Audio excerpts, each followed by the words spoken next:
Nous sommes toujours dans IDF1 chez vous au musée de Pontoise. Et tiens, tenez, regardez, je suis très exactement ici, là, la petite fenêtre en haut. C'est là que je suis et je vais tout de suite rejoindre Christophe Duvivier, le directeur du musée. Bonjour Christophe. Bonjour. Rebonjour. Bonjour, oui. Alors nous allons maintenant atteindre la salle des expositions temporaires et l'exposition que vous présentez, j'ai pas peur de le dire, est absolument extraordinaire, sur les reliquaires. Qu'est-ce que c'est qu'un reliquaire d'abord ? Ce qui est intéressant justement, c'est de présenter quelque chose que les gens ne connaissent pas ou ne voient pas, en tout cas très rarement. L'exposition porte uniquement sur des reliquaires donc à papier roulé. C'est-à-dire ce sont des tableaux dans lesquels il y a des reliques. C'était fait pour être en général accroché au mur.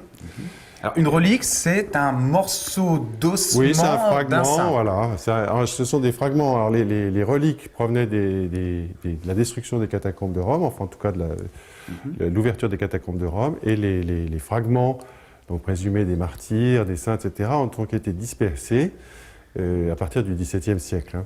Parce que, alors ça remonte encore bien avant le XVIIe siècle, mais à travers l'histoire, il y a toujours eu un marché de la relique, entre guillemets, dans la religion catholique, c'est-à-dire des morceaux d'os de tous les saints ou des personnages importants. Oui, alors la différence à partir du XVIIe siècle, c'est que ça devient des objets privés, en quelque sorte, entre guillemets, en tout cas domestiques. Jusqu'à là, c'est surtout dans les églises. Avant, c'était évidemment le privilège, le pillage de Constantinople, évidemment, de Byzance, par les croisés, a permis de ramener des reliques importantes qui ont été l'apanage des grandes églises, des grandes semondes, etc. À partir du XVIIe, justement, il y a les reliques à ce moment-là proviennent des catacombes. Et on va... Des catacombes, mais pas uniquement des catacombes. Tous les saints génèrent des reliques. Les reliques... Ça, c'est exceptionnel. C'est classé par lettres. Ce sont plein de petits morceaux d'os. Alors là, oui, ce que vous avez là, c'est des boîtes de reliques. Après utilisation donc, par des communautés religieuses, comme elles étaient fragmentées de plus en plus, il fallait bien évidemment les stocker.